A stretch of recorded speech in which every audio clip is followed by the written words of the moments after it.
My name is Isabel. If you don't already know, I am 21 years old and I am me. So I'm taking you guys on a little story about my life and the things that I've done. I used to be kind of crazy in high school. I went to parties a lot, I drank, and I just had that kind of phase of my life very early on. And then I went to Australia for my first year of college, and there I ended up actually living at an ashram at the age of 17.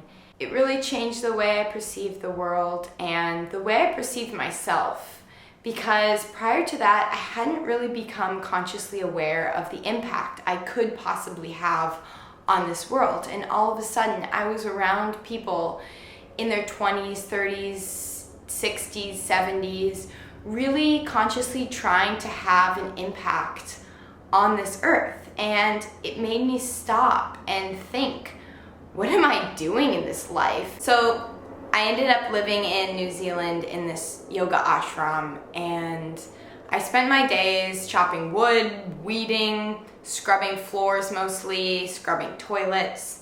But one thing that really stuck out about this experience was I was sitting there with a couple other guys, and they were from Northern Europe somewhere. Both of them had graduated college, and we were all talking.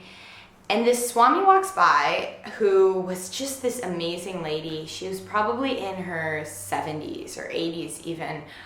She spends like 90% of her time in India in one of their ashrams, but she was like visiting for a little bit to do some work or something like that. And one of the guys asked, "What's the purpose of life?" to this lady. She replied back so simply, and this response just like hit me straight into my soul.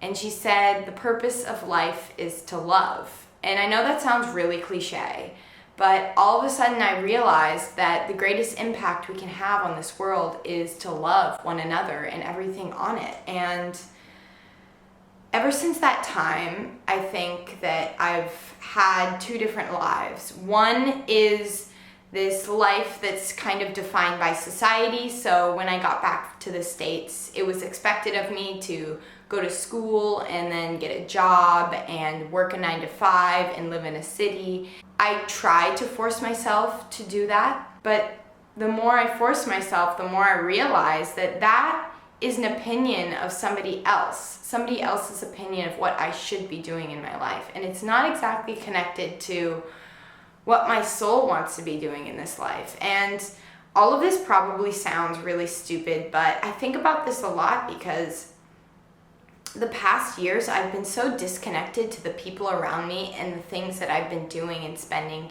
and putting my energy into. And I feel probably this is because I'm letting society's opinions of what I should be doing dictate what I am doing. And the moment I let that go and let myself be free, I realized that I could have an impact on this world. I just need to listen to myself.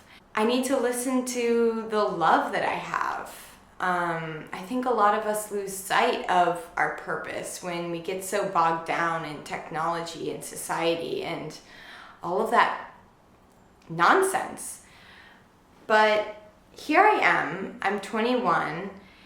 I don't know very many things, and I'm still learning every day, but one thing I do know, I want to spread this intention of nonviolence and living in a nonviolent way with each other, with animals, with the earth, and with that kind of entails living as simply and as lovingly as possible. And this is something I feel very connected to. I find myself in the city around all this consumerism, and it really brings my energy levels down, because instead of consuming, I wonder what it would be like if we were all just creating the things that come from deep within us for no reason other than to just feel fulfillment. And I wonder what that kind of world would look like. And I wonder what it would look like if we were all doing the things that we came to this earth to do. I find myself so often just distracting myself with technology, with anything, just to distract myself from the reality that I'm not doing and living in the way that I would like to be living, and not doing the things that I know are true to myself, and not living in that way. And it's such a struggle to me because I have this one life where I do need to be a responsible adult and make money and do these things, except I know deep down this is not what I was brought here to do, and not where I feel connected, and I'm not finding fulfillment in my life at the moment. And so I'm struggling a lot, and struggling to try to figure out how to find a balance between those two things, and how to fit into society without completely forgetting about who I truly am. And I think when I was living in that ashram, I knew exactly who I was, and ever since that moment I've just been distracting myself from that person, and I don't want to distract myself anymore. So this is the beginning. This is story number 1, and today I'm just going to simply make some dinner for you guys and show you a little bit about the things that I love to do and the message that I want to share with this world.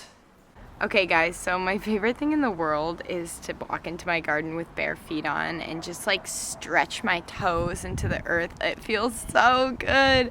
I want all of you guys to go outside right now and do this, because wow, I just love this feeling, especially after working like a long time, taking off my shoes and socks and just going into the dirt. Thanks everyone for watching this video, and I hope you're all having a beautiful night. And yeah, feel free to reach out to me. I respond to every single message I get, or I'll link my Instagram below if you want to direct message me.